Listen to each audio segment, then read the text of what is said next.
Booking, troisième partie, affectation du personnel à un service.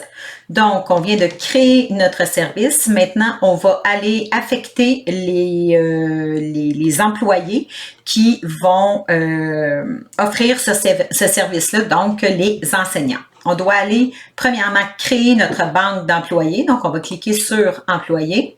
Par défaut, étant donné que c'est moi qui ai créé le booking, je suis là. Donc, je vais faire « Ajouter du personnel ». Et là, je vais prendre une enseignante de la commission scolaire pour vous montrer l'exemple. Donc, Stéphanie Boulet, j'ai commencé par écrire son nom de famille. Donc, on me la donne à partir du bottin qu'on a. Et par défaut, son nom est écrit, ainsi que son adresse courriel. Donc, numéro de téléphone, je mets rien. On laisse comme observateur ici, on laisse ça comme ça. Et notification par courriel, oui, on veut que l'enseignante soit avertie quand un parent réserve une plage horaire ou si un parent modifie une plage horaire qui a déjà réservée. Ici, on va enlever les événements enregistrés dans le calendrier Office ont un impact sur la disponibilité. Pourquoi? Parce que l'enseignant qui aurait écrit dans son calendrier Office rencontre de parents de 15h à 21h, ça ferait en sorte que il n'y aurait aucun rendez-vous de disponible pour cet enseignant-là parce qu'il y aurait déjà quelque chose d'inscrit à son calendrier. Les rendez-vous qui vont être pris par les parents tiennent pas compte de ça ici. Là. Fait qu'on n'a pas à s'inquiéter, c'est quelque chose qui aurait été rajouté avant ou c'est ça, avant la rencontre là, et quelque chose d'externe à la rencontre.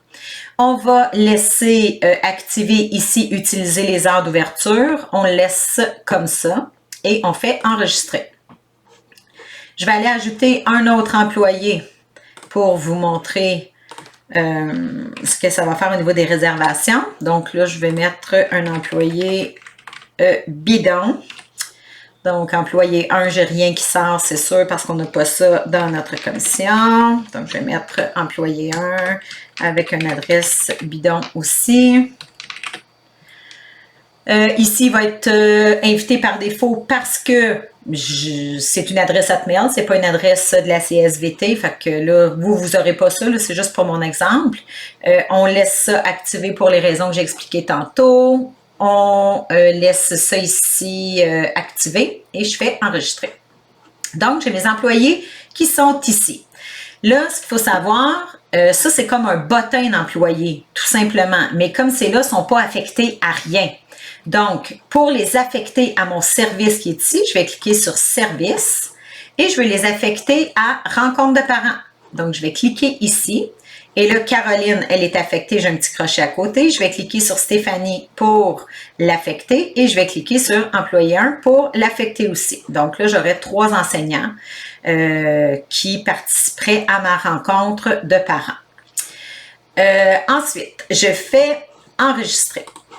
Donc maintenant, mon personnel est affecté à ma rencontre et on va être prêt à publier tout ça.